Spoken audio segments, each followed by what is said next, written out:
तस्नीह शरा 9वां बाब। कौम की बेवफाई की याद आवरी। ए इस्राएल सुन, तू आज के दिन उर्दन के पार जाने वाला है, ताकि ऐसी कौमों का जो तुझसे ज़्यादा और बड़ी हैं, और ऐसे बड़े शहरों का जिनकी दीवारें आसमान तक ऊंची हैं मालिक बने। ये वो बड़े और कद आवड लोग यानी अनाकीम की औलाद हैं जिन्हें तू जानता है, और तूने सुना है कि अनाकीम की औलाद के सामने कौन खड़ा हो सकता है। बस आज के दिन तू जान ले कि खुदावन तेरा खुदा बसम करने वाली आग की तरह तेरे आगे जाता है। वो उन्हें हलाक करेगा, वो उन्हें तेरे सामने पस्त करेगा। तब तू उन्हें निकाल देगा और जल्द उन्हें फना कर देगा, जैसा कि खुदावन ने तुझे फरमाया। और जब खुदावन तेरा खुदा उन्हें तेरे सामने से निकाल दे, तो तू अपने दिल में ना कहना कि मेरी रास्तबाजी के सबब से खुदावन ने मुझे इस मुल्क का मालिक बनने के लिए दाखिल किया है, क्योंकि फी अल वाक़या उन कौमों की बदी के सबब से खुदावन उन्हें तेरे सामने से निकालता है। तू अपनी नेकोकारी और दिल की रास्ती के सबब से उनके मुल्क का मालिक नहीं बनता, बल्कि उन कौमों की बदी के सबब से खुदावन तेरा खुदा उन्हें तेरे सामने से निकालता है, और इसलिए भी कि अपने उस कौल को पूरा करे जिसकी बाबत खुदावन ने तेरे बाप दादा इब्राहीम और इसहाक और याकूब से कसम खाई। बस जान रख कि तेरी नेकोकारी के सबब से खुदावन तेरा खुदा तुझे उस अच्छे मुल्क का मालिक नहीं बनाता,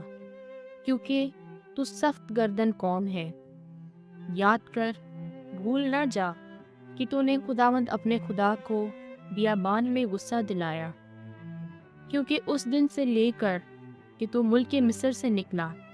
उस दिन तक कि तू इस मकाम में आया, तू खुदावंद की नाफरमानी करने से बाज ना आया।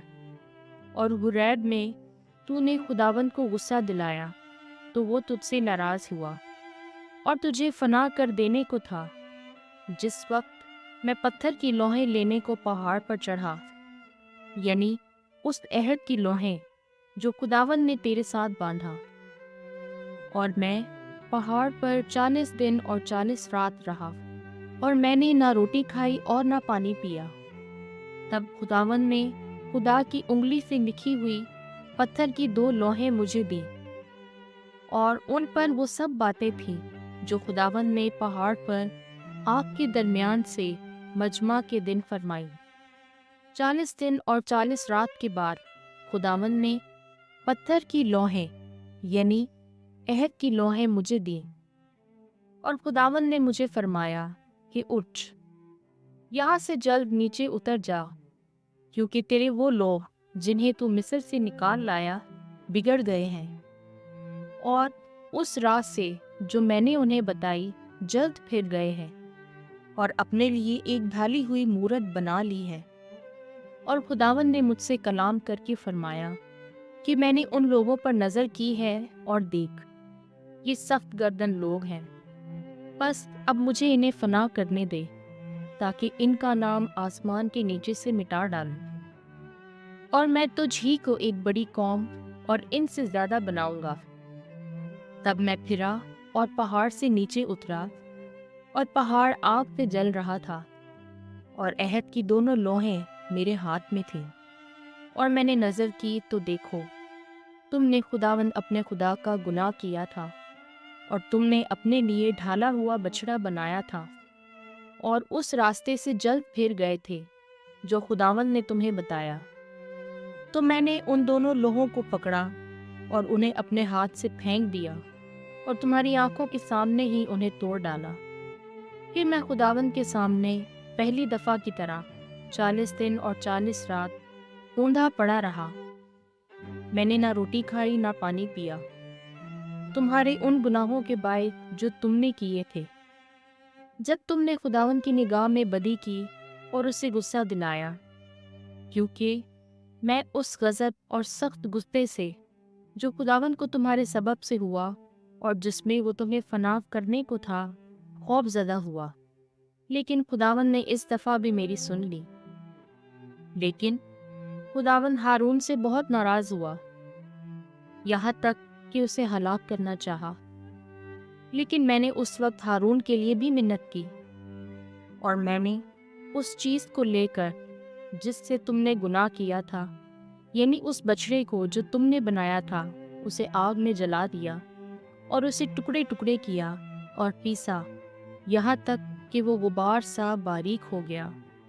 اور میں نے اس غبار کو اس ندی میں ڈال دیا جو پہاڑ سے نکلتی تھی،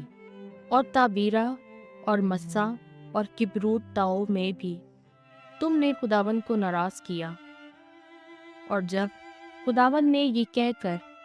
کادیش برنیا سے تمہیں روانہ کیا کہ جاؤ اور اس ملک پر قبضہ کر لو جو میں نے تمہیں دیا ہے، تو تم نے خداوند اپنے خدا کے حکم کی نافرمانی کی اور اس کا اعتبار نہ کیا اور اس کی آواز نہ سنی۔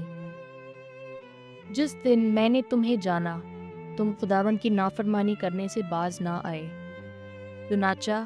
میں خداوند کے سامنے 40 دن اور 40 رات اوندا پڑا رہا، کیونکہ خداوند نے کہا تھا کہ میں تمہیں ہلاک کروں گا۔ اور میں نے خداوند کی منت کی اور کہا، اے خدا، اے خداوند، اپنے ان لوگوں کو یعنی اپنی میراث کو ہلاک نہ کر جنہیں تو نے اپنی قدرت سے چھڑایا اور جنہیں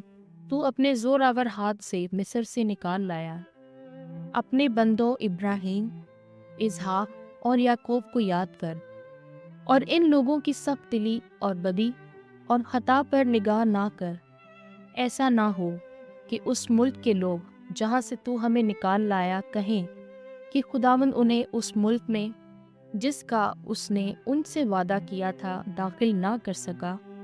اور انہیں اس لیے نکال لے گیا کہ اسے ان سے نفرت تھی